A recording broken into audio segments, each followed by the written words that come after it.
ഈശോമിശിഹായിൽ സ്നേഹിക്കപ്പെടുന്ന മാതാപിതാക്കളെ, സഹോദരങ്ങളെ, ഇന്നത്തെ ദിവസത്തിൻ്റെ പ്രത്യേകത നമ്മൾക്ക് എല്ലാവർക്കും അറിയാം. പരിശുദ്ധ ദൈവമാതാവിൻ്റെ സ്വർഗാരോപണവും അതുപോലെ തന്നെ ഇന്ത്യക്ക് സ്വാതന്ത്ര്യം കിട്ടതിൻ്റെ 78ാം ജന്മദിനവും. നമ്മൾ സ്വാതന്ത്ര്യത്തിൻ്റെ ആഘോഷങ്ങളിലാണ്. അതോടൊപ്പം തന്നെ സ്വർഗീയ മാതാവിനോടൊപ്പം എത്തിച്ചേരുവാനുള്ള പരിശ്രമത്തിലുമാണ്. ജീവിതത്തിൻ്റെ എല്ലാ ബുദ്ധിമുട്ടുകളെയും തരണം ചെയ്ത് മുന്നേറുന്ന എല്ലാ ജനതകളെയും നമ്മൾ ഓർക്കാം.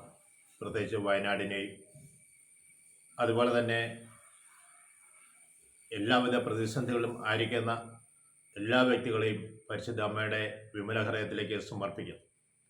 അമ്മയെ മക്കൾക്ക് വേണ്ടി എല്ലാം പ്രത്യേകമായി മധ്യസ്ഥം വഹിക്കണമേ. രോഗികൾക്ക് വേണ്ടിയും അപകടങ്ങളിൽ ദുരിതം അനുഭവിക്കുന്നവർക്ക് വേണ്ടിയും അമ്മ പ്രത്യേകമായി മധ്യസ്ഥം വഹിക്കണമേ. അമ്മയുടെ സന്നിധിയിൽ പ്രാർത്ഥനാപൂർവം കടന്നു വന്ന് അമ്മയോട് മധ്യസ്ഥം വഹിച്ചവരിൽ ആരെയും അമ്മ ഉപേക്ഷിച്ചിട്ടില്ല.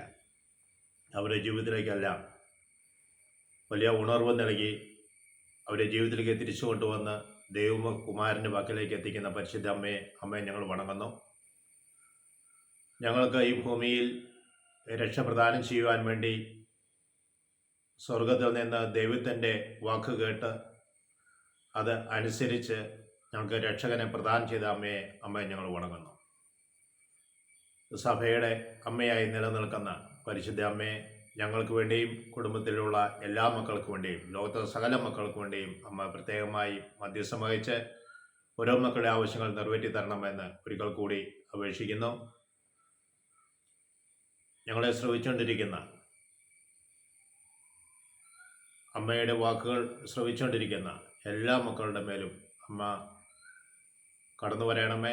അമ്മയുടെ തിരുക്കുമാരൻ്റെ സന്നിധിയിൽ നിന്ന് കാരുണ്യം വാങ്ങി ആ മക്കളെ രക്ഷിക്കണമെന്ന് പ്രാർത്ഥിക്കുന്നു. ഞങ്ങളുടെ അമ്മയെ ആശ്രയ മാതാവേ, എല്ലാവർക്കും വേണ്ടിയും പ്രത്യേകം മധ്യസ്ഥം വഹിക്കണമേ. പിതാവിനും പുത്രനും പരിശുദ്ധാത്മാവിനും സ്തുതി. ഈശോ മിശിഹായ്ക്ക് സ്തുതിയായിരിക്കട്ടെ.